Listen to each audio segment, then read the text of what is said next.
சந்தேகம் சந்தேகம் என்பது தேவனுக்கு பிரியமே இல்லாத ஒரு காரியம்.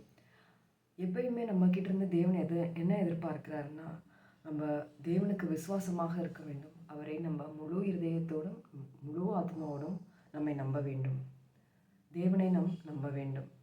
அப்படி நமக்கு சந்தேகம் என்பது இருதயத்திலே தோன்றும் பொழுது தேவனை நம்ம முழுமையாக விசுவாசிக்க முடியாதவர்களாய் நம்ம போகிறோம். அப்படி வேதாகமத்திலேயே குறிப்பிட்ட சில நபர்கள், சில பேர் பார்த்தீங்கன்னா, தேவன் அவர்களுக்கு அற்புதம் செய்ய வந்தாலும் அதை முழுமையாக நம்பாமல் அவர்களுக்கு அதனால் ஏற்பட்டது என்ன என்பதை நம்ம இன்னைக்கு பார்க்கலாம். லூக்கால நம்ம ஜெக்கரியான்றவரை பற்றி நம்ம பார்க்கலாம். ஸோ ஜெக்கரியா என்பவர் Elizabeth Zechariah they were all from the line of priest. அவர்கள் தேவனுடைய ஆலயத்தில் அவர்கள் வேலை புரிகிறவர்களாக ஜெக்கரியா இருக்கிறார். அவருடைய மனைவி தான் Elizabeth was also from the priestly line. So இருவருக்குமே தேவன் மேலே இருக்கிற பற்று மிக அதிகம். ஆனால் அது மாத்திரம் இல்லாமல் அவர்களை என்ன ஒரு விசேஷித்தவர்களாக கருதுச்சுன்னா, ஒரு ட்ரெடிஷ்னல் ஒரு தேவனை விசுவாசிக்கிறவர்களாக தேவனுடைய கடமையை மாத்திரம் அந்த ஆலயத்தில் செய்து கொண்டு வருகிறவர்களாக இராமல் அவர்கள் தங்களுடைய முழு இதயத்தோடு தேவனை நம்பினவர்களாக இருக்கிறாங்க. அவங்கள பற்றி நம்ம வேதாகமத்தில் எப்படி வாசிக்கிறோன்னா, they were truly righteous before the eyes of God. அந்த மாதிரி நம்ம அவர்களை பற்றி நம்ம வேதத்தில் வாசிக்கிறோம். ஒரு நாள் ஜெக்கரியா என்பவர் அவர் ஆலயத்துக்குள்ளே போய் தேவனுக்கென்று அவருடைய லாட் வந்தோன்னே he wanted to burn incense. தேவனுக்கென்று அவருடைய காரியத்திற்காக அவர் உள்ளே போயிட்டு அந்த வேலையை பார்க்க போகிறார். ஆலயத்திற்குள்ளாக போகிறார். போகும் பொழுது கெப்ரியேல் என்ற தூதர் அவருக்கு அருகில் ரைட் சைடில் நின்றுட்டு, ஜெக்கரியா, நீ ரொம்ப நாள்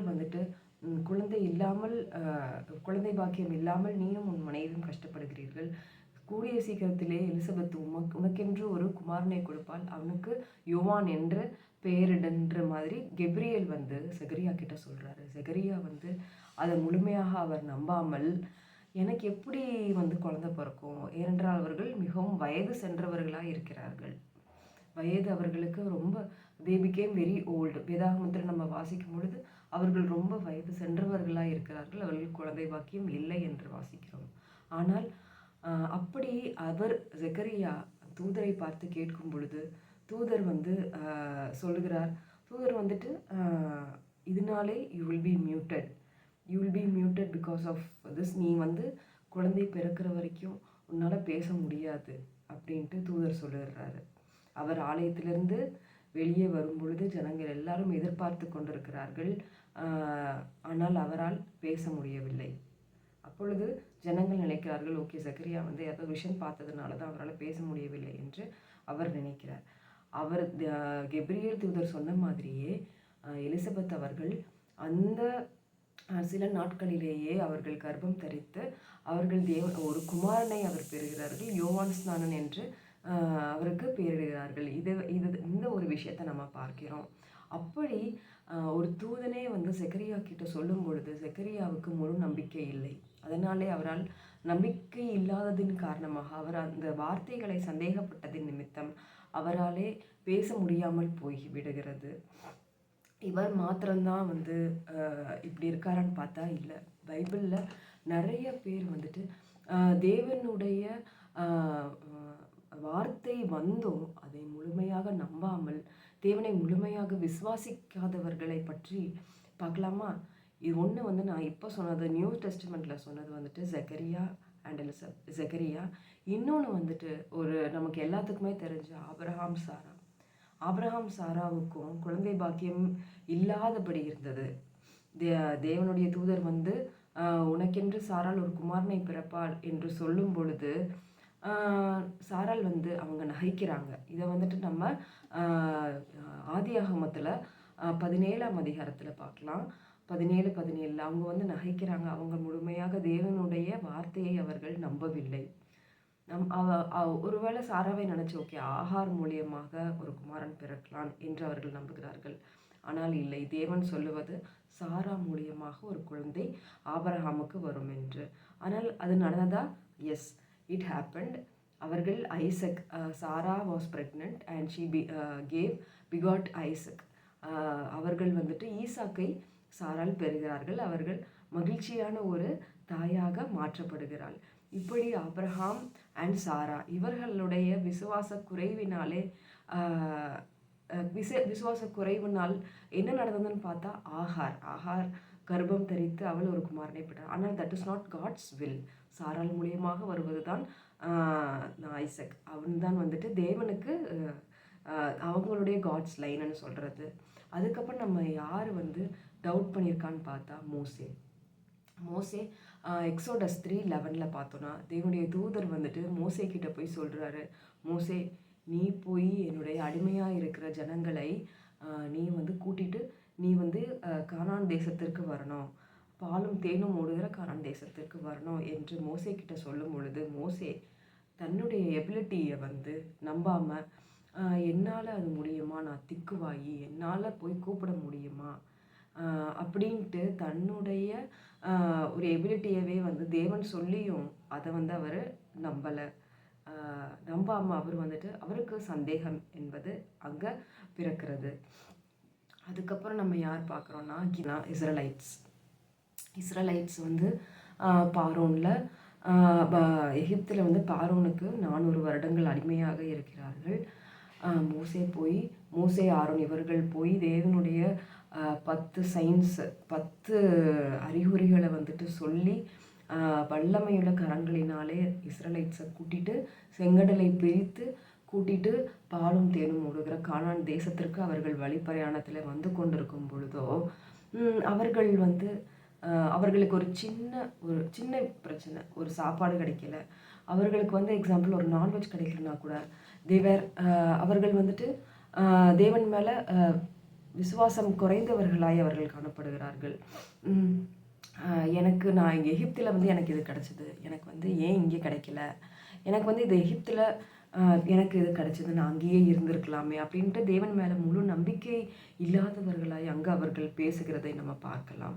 அதுவும் வந்து தேவனுக்கு பிரியம் இல்லாதது. அப்படி அவர்களுக்கு என்னாச்சுன்னு பார்த்தீங்கன்னா விசுவாசித்தவர்கள் மாத்திரம்தான் அந்த கானான் தேசத்திற்குள்ளே போனார்கள். 40 நாட்களில் முடிய வேண்டியது வந்து வருஷக்கணக்கில் 40 வருடங்கள் ஆகி தான் அவர்கள் வந்துட்டு நெக்ஸ்ட் ஜெனரேஷனை தான் வந்து தேவன் வந்து கானான் தேசத்துக்குள்ளே அனுப்பிச்சிருக்கிறார். அதை நம்ம பார்க்கிறோம்.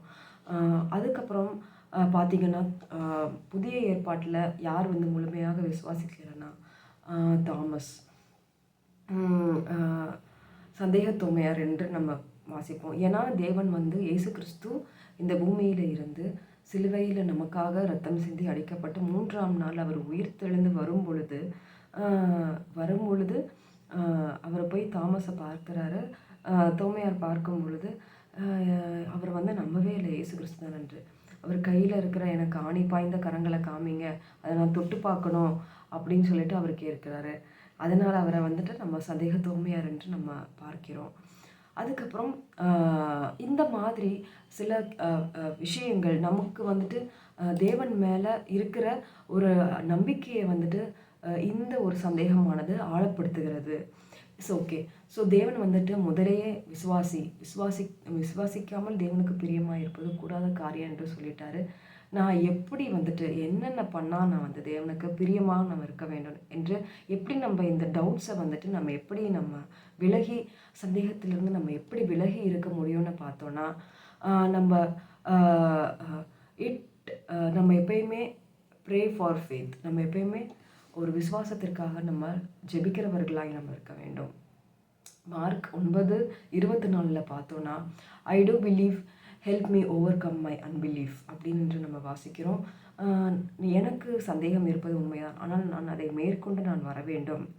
ஆகையால் நம்ம எதற்காக ஜெபம் பண்ண வேண்டும் என்றால் நம்ம ஜெபத்திலே நம்ம தேவனுக்கென்று ஸ்தோத்திரங்களையும் இது நம்ம ஏறெடுக்கும் பொழுது நம்ம விசுவாசமாக இருக்க நம்ம ஜெபிக்க வேண்டும். ஜெபிப்பதன் மூலியமாக நம்ம விசுவாசமாய் நம்ம இருக்க முடியும். அதற்கு பிறகு நம்ம வேதம் வாசிக்கணும், ஸ்டடி காட்ஸ் வேர்டு. ரோமர் 10:17 faith comes from hearing the word of Christ. So நம்ம தேவனுடைய வார்த்தையை வாசிக்கும் பொழுது நமக்கு அவர் மேலே இருக்கிற பற்றுதலும் அவர் மேலே இருக்கிற விசுவாசமும் நமக்கு வந்துட்டு அது இன்னும் ஆழப்படுது, அது இன்னும் அதிகமாகுது. அதற்கு பிறகு ரிமெம்பரிங் காட்ஸ் ஃபெய்த்ஃபுல்னஸ். தேவன் வந்துட்டு நம்மளுடைய பாஸ்டில் வந்து நமக்கு எப்படி நம்ம கஷ்டப்படுற நேரங்களில் நமக்கு எப்படி அவர் துணையாய் நின்று நமக்கு அவர் ஆறுதல் தந்திருக்காரு, நமக்கு அவர் நம்மளை ஆறுதல் படுத்தியிருக்காருன்ற ஒரு நம்பிக்கையும் விசுவாசமும் இருந்துச்சுன்னா கண்டிப்பாக அவர் மேலே நம்ம நிகழ்காலத்தில் இருந்தாலும் நம்ம ப்ரெசண்ட்டில் இருந்தாலும் நம்ம பாஸ்டில் வந்து தேவன் நமக்கு செய்த நன்மைகளை நம்ம மறக்காமல் நம்ம வந்து நினைத்து கொண்டே இருந்தோம்னா நம்ம வந்து இப்போது தேவன் மேலே நமக்கு அந்த டவுட்டோ அந்த விசுவாச குறைவோ அது வந்து நமக்கு எப்பயுமே வராது. ஏன் வந்து தேவனுக்கு வந்து இந்த டவுட், இந்த சந்தேகம் ஏன் வந்து தேவனுக்கு பிடிக்கல அப்படின்னு நம்ம பார்த்தோம்னா, இட் அண்டர்மைன்ஸ் டவுட். சந்தேகம் வந்து விசுவாசத்தை வந்து குறைக்கிறதா இருக்கிறது. ஹீப்ரூ 11:6 பார்த்தோன்னா without faith it is impossible to please God. இதை தான் நம்ம முன்னாடியே பார்த்தோம். ஸோ அவருக்கு பிரியமாக இருக்கணும்னா நமக்கு சந்தேகம் என்பது இருக்கவே கூடாது, முற்றிலுமாக இருக்கக்கூடாது. அதுக்கப்புறம் நம்ம பார்த்தோன்னா இந்த சந்தேகம் என்பது நமக்குள்ளாக ஒரு பயத்தையும் ஒரு ஒரு இல்லாத தன்மையும், அதனால் ஒரு டிசொபீடியன்ஸ், ஒரு ஒபீடியண்ட்டாக இல்லாமையும் நம்ம தேவன் சொல்கிறபடி நடக்காமல் அவருடைய வார்த்தையை நம்பாமல் போகிறதுனால் நமக்குள்ள ஒரு பயம் ஏற்படுகிறது. பயமானது தேவனுக்கு பிரியம் இல்லாதது. ஆகையால் இந்த சந்தேகமும் நமக்கு இருக்கக்கூடாது. அதற்கு பிறகு நமக்கு ஏன் சந்தேகம் இருக்கக்கூடாதுன்னா, it can prevent God's blessing. So தேவன் நமக்கென்று கொடுக்கப்படுகிற ஒரு பிளெஸ்ஸிங்கை வந்து இந்த சந்தேகமானது அது வந்து ஸ்டாப் பண்ணுகிறதா இருக்கிறது. அதை தான் நம்ம வந்து ஜக்கரியா லைஃப்பில் பார்த்தோம். இப்போ நம்ம ஒரு ஜக்கரியா எலிசபெத் லைஃப்பில் ஹி வாஸ் மியூட்டட். ஸோ தேவனே வந்து தேவனுடைய தூதரை வந்து சொல்லும் பொழுது, கெப்ரியல் தூதர் வந்து சொல்லும் பொழுது ஜக்கரியா நம்பலை. அதனால் குழந்தை பிறக்கிற வரைக்கும் அவர் வந்துட்டு God made him silent. So இந்த மாதிரி நிறைய விஷயங்களில் நம்ம வேதாகமத்தில் படிக்கலாம். இதை வந்து வேதாகமத்தில் நான் கற்றுக்கொள்கிறதையும் எனக்கு அது ஹெல்ப்ஃபுல்லாக இருக்கிறதையும் நான் உங்ககிட்ட ஷேர் பண்ணிக்கணும்னு நான் ஆசைப்படுறேன். ஆகையால் விசுவாசத்தை நம்ம எப்பயுமே கட்டணும்னா நம்ம வந்து ஜெபிக்கிறவர்களாய் நம்ம இருக்க வேண்டும், வேதம் வாசிக்கிறவர்களாக இருக்க வேண்டும். தேவன் நமக்கு செய்த பழைய நன்மைகளை வந்து நம்ம மறந்துவிடக்கூடாது. தேங்க்யூ.